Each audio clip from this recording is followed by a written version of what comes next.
Écoutez, chers amis, auditeurs, auditrices, frères et sœurs en Christ, écoutez.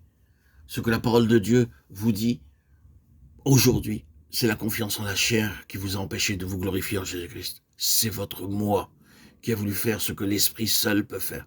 C'est votre âme charnelle, animale, de vieil homme qui veut triompher sur l'esprit.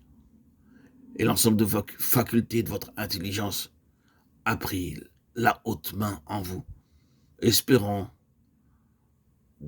que l'esprit viendrait seconder vos efforts, tandis que c'est à l'esprit qu'il faut laisser la direction suprême et tout attendre de lui seul. Vous avez voulu, frères et sœurs en Christ, chers amis, suivre Jésus, mais le suivre sans renoncer à vous-même. Matthieu 16, 24. Et de là sont venues toutes vos perplexités. Venez écouter, chers amis, ce que vous dit Paul du moyen d'éviter cet écueil.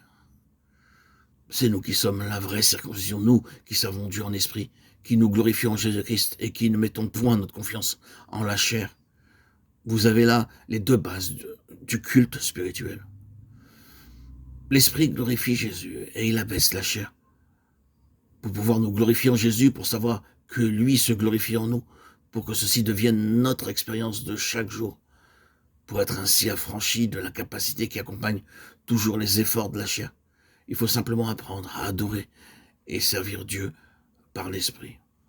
Ici, chers amis, auditeurs, auditrices, je dois insister de nouveau sur la vérité divine que tous ces audios cherchent à vous faire comprendre. Glorifiez-vous en Jésus-Christ, glorifiez-vous en lui, parce qu'il est lui-même le Christ glorifié qui baptise du Saint-Esprit. Avec confiance et simplicité, croyez qu'il a déjà envoyé son esprit en vous. Croyez en ce don, croyez que le Saint-Esprit habite en vous. Et voyez là le secret de toute vie de Christ en vous. Oui, le Saint-Esprit habite dans les secrètes retraites de votre esprit. Réfléchissez à ce que vous disent là-dessus Jésus et sa parole.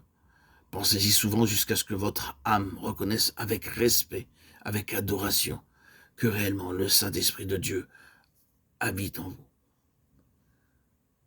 Placez-vous sous la direction de l'Esprit et obéissez-lui.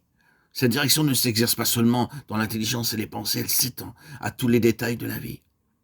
Obéissez-lui donc dans toute votre conduite. Le Saint-Esprit est promis à ceux qui aiment Jésus et qui lui obéissent.